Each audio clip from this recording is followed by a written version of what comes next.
Good morning class.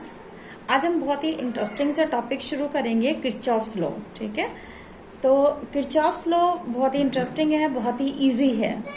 ठीक, पहले हम बताते हैं कि इसका बेनिफिट क्या है, मतलब कि इसे हम क्यों करते हैं। इसका हम यदि हमें सिंपल कोई भी सर्किट दे रखा है और उसकी हमें कैलकुलेशन करनी है तो उसे हम सीधे सीधे पैरेलल या फिर सीरीज में रेजिस्टेंस को लगा के या सेल को लगा के या फिर कैपेसिटर को लगा के हम निकाल लेते हैं रेजिस्टेंस। मान लो ये सर्किट हमें सिंपल सर्किट दे रखा है तो इसमें हम सिंपल जो रेजिस्टेंस है वो निकाल सकते हैं, है ना, इनको सीरीज या पैरेलल में अरेंज करके।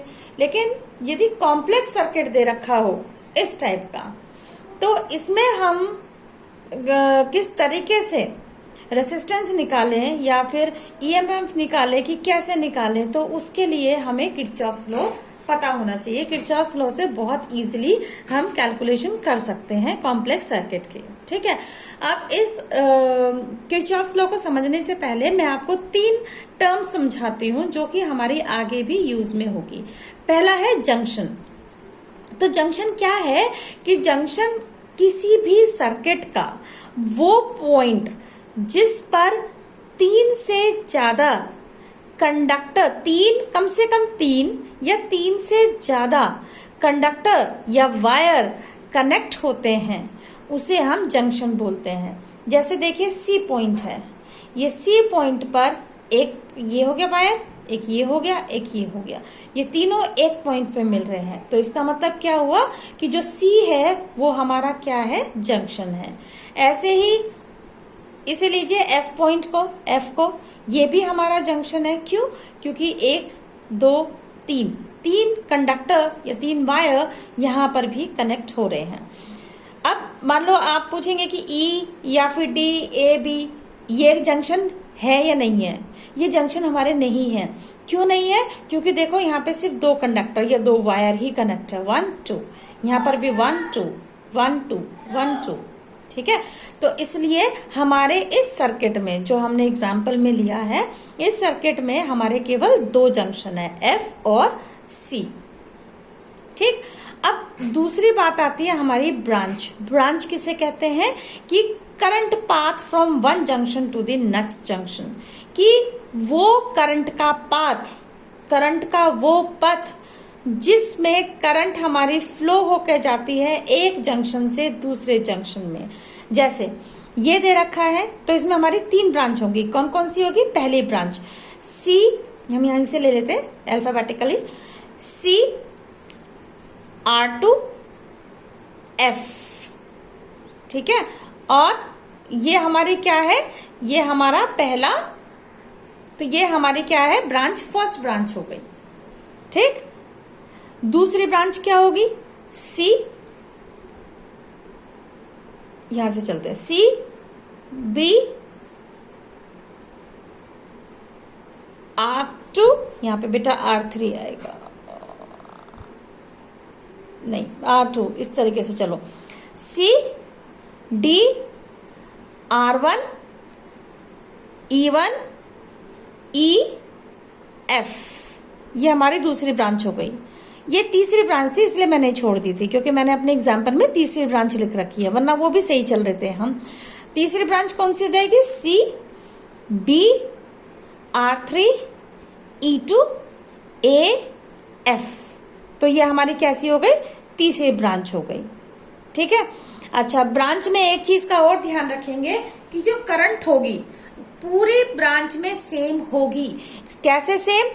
कि मान लो ये वाली ब्रांच ली थी हमने, पहले वाली CR2F वाली, CR2F वाली, इसमें हमारी I1 यहाँ पर करंट है तो I1 यहाँ पर भी होगा, यानी कि सेम ब्रांच में सेम करंट होगी, करंट चेंज नहीं होगी।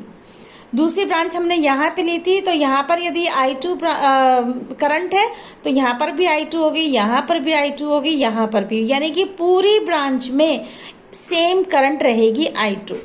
इसी तरीके से थर्ड ब्रांच में भी हमारी सेम करंट रहेगी, इसमें हमने जैसे I3 करंट ली है। ठीक है बेटा, उसके बाद तीसरी टर्म है लूप।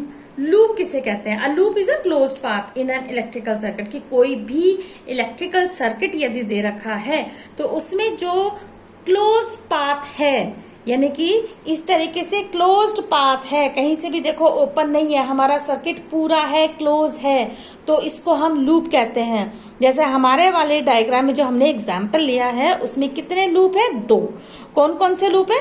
F, R2, C, उसके बाद D, R1, E1, E, F, यानी कि ये पूरा एक लूप बन गया। ठीक है, दूसरा लूप क्या होगा? F, A, E2, R3, B, C, R2, F, ये हमारा दूसरा लूप हो गया, यानी कि ये फर्स्ट लूप हो गया, ये हमारा सेकेंड लूप हो गया। क्लियर? तो ये 3 टर्म हमें समझनी जरूरी थी। अब किरचॉफ्स लॉ के तरफ चलते हैं। किरचॉफ लॉ जो फर्स्ट लॉ है, 2 लॉज दिए थे इन्होंने, तो जो किरचॉफ फर्स्ट लॉ के नाम से भी इसको जाना जाता है, KCL यानी कि किरचॉफ्स करंट लॉ के नाम से भी जाना जाता है, और जंक्शन रूल के नाम से भी इसको जाना जाता है। आपके एग्जाम में तीनों में से कोई सा भी आ जाए तो किरचॉफ फर्स्ट लॉ होगा हमारा ये। तो इन्होंने पहले इसमें क्या कहा है, अपने लॉ में किरचॉफ्स ने क्या कहा है कि जो जितनी भी कोई भी एक जंक्शन है, उस जंक्शन में जितना भी करंट होगा उन सब करंट का जो एल्जेब्रिक सम होगा, ठीक है, वो कितना होगा? 0। The algebraic sum of all current into any junction, कि किसी भी जंक्शन में जो सम एल्जेब्रिक सम होगा करंट का वो कितना होगा? 0। ठीक है, तो आपको मालूम है कि एल्जेब्रिक सम को समेशन में लिख देते हैं, तो sigma i is equal to 0 होगा। और ये जो बेस्ड है, ये जो फर्स्ट लॉ बेस्ड है, ये चार्ज के ऊपर बेस्ड है। ठीक है, अब देखिए जैसे एग्जांपल लेके मैंने समझाने की कोशिश की है कि मान लो ये कोई भी हमने एक जंक्शन ले लिया। अच्छा, इसमें एक चीज बात याद रखेंगे पहले एग्जांपल बताने से पहले, कि जो करंट आ रही है, ठीक है, जो करंट जंक्शन की तरफ आ रही है उसको पॉजिटिव लेते हैं, और जो आउटवर्ड लीव कर रहा है यानी कि जंक्शन की तरफ से जा रही है उसको हम नेगेटिव, ये मैंने मेंशन कर दिया है, लिख दिया है। ठीक है, तो आप बताते हैं एग्जांपल कि ये मान लो हमारा कोई भी एक जंक्शन ले लिया हमने, इसमें हमारी 5 करंट यहाँ से 5 जगह से यहाँ से मान लो आ रही है। I1 आ रही है, I2 भी आ रही है और I3 भी आ रही है, लेकिन I4 और I5 क्या है? जंक्शन से जा रही है। ठीक है, तो इस कंडीशन में क्या होगा? I1 plus I2 plus I3 minus I1 minus I5 is equal to 0। तो यही इन्होंने फर्स्ट लॉ में कहा है। अब हम चलते हैं इसके सेकेंड लॉ की तरफ। तो सेकेंड लॉ में इन्होंने क्या कहा है? सेकेंड लॉ में कहा है, किरचॉफ्स लॉ का सेकेंड लॉ को हम लूप रूल भी कहते हैं, या फिर KVL यानी कि किरचॉफ्स वोल्टेज लॉ भी कहते हैं। इसमें क्या कहा है कि the algebraic sum of the potential difference, कि जो पोटेंशियल डिफरेंस है क्लोज लूप का, याद रखना, क्लोज लूप का कितना, क्या चीज? पोटेंशियल डिफरेंस, उसका जो एल्जेब्रिक सम होगा वो 0 होगा। ठीक है, तो EV यानी कि वो E नहीं है, सिग्मा V यानी कि एल्जेब्रिक सम ऑफ किसका? पोटेंशियल डिफरेंस का 0 होगा। इसको हम V इज इक्वल टू कितना होता है हमारा, हम पढ़ चुके हैं IR, तो summation is equal to V की जगह हम IR भी लिख सकते हैं, ये कोई प्रॉब्लम नहीं है। अच्छा, और ये जो है, जो हमारा सेकेंड लॉ है वो एनर्जी पे बेस्ड है।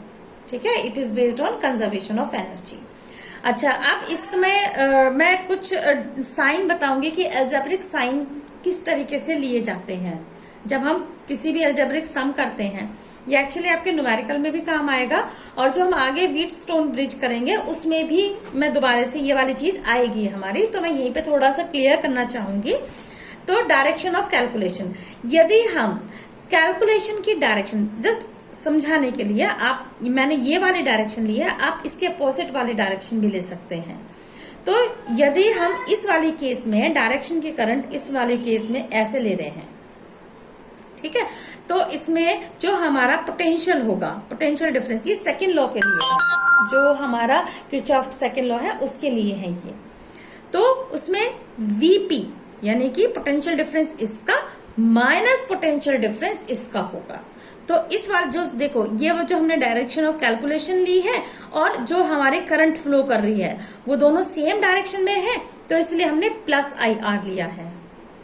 आई होप कि क्लियर हो रहा होगा कि पोटेंशियल डिफरेंस P का और Q पर इन दोनों का जो डिफरेंस माइनस जो होगा वो क्या होगा, पॉजिटिव IR। पॉजिटिव IR क्यों होगा, क्योंकि जो हमने कैलकुलेशन में लिया है वो हमने किधर लिया। अभी जब हम स्टोन ब्रिज करेंगे तो ये आपको समझ में आएगा कि कैलकुलेशन में कैसे या फिर न्यूमेरिकल में यूज करते हैं तो वो कैसे करते हैं, वो आपको क्लियर तब होगा। बस यहाँ पे थोड़ा सा कंसंट्रेट हो गया, बस ये चीज समझ लो कि यदि हम डायरेक्शन हम इस तरफ ले रहे हैं कैलकुलेशन में, तो यदि हमारा जो पोटेंशियल डिफरेंस होगा वो पॉजिटिव होगा, पॉजिटिव IR होगा, ठीक है।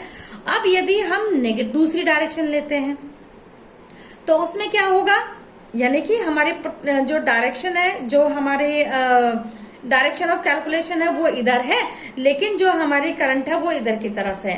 तो इस वाली कंडीशन में क्या होगा, इस कंडीशन में हमारा जो है माइनस IR होगा, क्योंकि देखो ये और ये दोनों जो डायरेक्शन ऑफ कैलकुलेशन है और जो करंट का फ्लो है वो दोनों कैसा है, अपोजिट डायरेक्शन में है, इस वजह से माइनस IR लिया है। क्लियर। दूसरा, इस वाले केस में जो हमने ये वाला लिया है, in this case current direction is consider, कि करंट कौन सी डायरेक्शन में जा रही है वो हम इस चीज में कंसिडर करते हैं, इस चीज को नोटिस करते हैं कि करंट कहाँ जा रही है। दूसरा है कि यदि हमारे जस्ट यहाँ पे तो मैंने रेसिस्टेंस ले लिया था, रेसिस्टेंस में तो ये वाली बात समझ में आ गई कि हम करंट को कंसिडर करेंगे। यदि हमारे सर्किट में सेल या फिर बैटरी लगा हुआ है तो उस वाले केस में हम क्या लेंगे, उस वाले केस में भी हम वैसे ही लेंगे कि जो पॉजिटिव जिधर की तरफ हमारी डायरेक्शन ऑफ कैलकुलेशन है उसी डायरेक्शन में यदि हम कैसे ले लेंगे, ये पहले जो टर्मिनल पे पहला कोई भी पॉजिटिव है पड़ेगा तो पॉजिटिव ले लेना, माइनस पड़े तो माइनस ले लेना। तो VP minus VQ is equal to पहले टर्मिनल कौन सा पड़ा, प्लस का, तो इसलिए प्लस का। आप ऐसे भी याद रख सकते हैं कि जो भी पहले टर्मिनल पड़ता है, प्लस टर्मिनल पड़ता है तो प्लस लेते हैं, नेगेटिव टर्मिनल पड़ता है तो नेगेटिव लेते हैं। तो VP माइनस VQ पहले हमारा कौन सा पड़ा, प्लस का, तो प्लस E आ गया। दूसरा, जब हम इधर से चलेंगे, अब हम इधर की तरफ चल रहे हैं तो इस वाले कंडीशन में सॉरी इधर की तरफ नहीं, हम इधर की तरफ ही, टर्मिनल हमारे चेंज हो गए, तो यहाँ पर टर्मिनल कैसा होगा, माइनस, है ना। पहले जब हम चले तो हमारा टर्मिनल कौन सा पड़ा, माइनस का, तो यहाँ पे हमारा E कैसा आ जाएगा, माइनस। तो ये वाली चीज मैंने नोट करके लिख भी दिया है कि पहले जो भी टर्मिनल पड़े प्लस या फिर माइनस वो हमें साइन लेना है, ठीक है।